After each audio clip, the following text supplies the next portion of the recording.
வணக்கம். பூங்கனி சமையல் சேனலில் இன்னைக்கு காலையில் தோசை, கொத்தமல்லி துவையல் இந்த அரைச்சிருக்கு பாருங்க. சூப்பராக நல்லா வதக்கி நல்லா மிக்சியில் போட்டு அரைச்சி எண்ணெய் ஊற்றி தாளிச்சிருக்கு. கடுகு, நம்ம வெள்ளைப்பூடு, வத்தலெல்லாம் போட்டு தாளிச்சிருக்கு. அந்த வத்தலெல்லாம் போடணும்.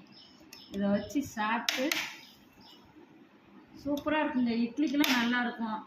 ஒரு நேரத்தில் நாங்கள் சின்ன பிள்ளையில முதல்ல எங்கள் அம்மா கூழ் காய்ச்சி இந்த துவையல் வச்சு கொடுப்பாங்க. நல்லா இருக்குது. இதை மாதிரியே செஞ்சு சாப்பிடுங்க. கூழுக்கும் இந்த துவையலுக்கும் நல்லா தயிர் ஊற்றி கூழ் கரைக்கணும். கரைச்சி அள்ளி அப்படி உறுப்புன்னு குடிச்சு துவையலை கடிச்சுன்னா எப்படி இருக்கும் பார்த்தியா? இப்போ எங்கே கூழ் காய்ச்சினோம். ஆனால் வெயில் நேரம் காய்ச்சி நாங்கள் கூழ் சாப்பிடுவோம்.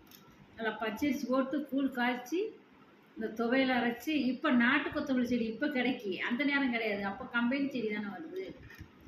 சூப்பராக இருக்குது. துவையலுக்கும் கூழுக்கும் இப்போ தோசைக்கும் நல்லா அருமையாக இருக்குது.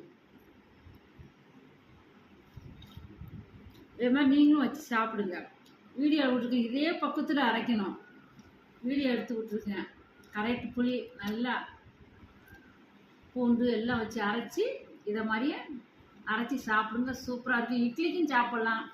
பிள்ளைகளுக்கு நல்லா ஸ்கூலுக்கு போகிற பிள்ளைகளுக்கு நல்லா லஞ்சுக்கு வச்சு கொடுத்துடலாம். நல்லா சாப்பாடு திரட்டாமல் இருக்கும். இதை மாதிரி துவையிலே அரைச்சி சாப்பாட்டில் கிண்டி கூட கொடுத்தா சூப்பராக வாசமாக இருக்கும். உருளைக்கிழங்கு பொரியல் வச்சு இதை கடிச்சிக்கிட்டு சாப்பிட்லாம். எல்லாருக்குமே மத்தியானம் நல்லாயிருக்கும். இதே மாதிரி செஞ்சு சாப்பிடுங்க.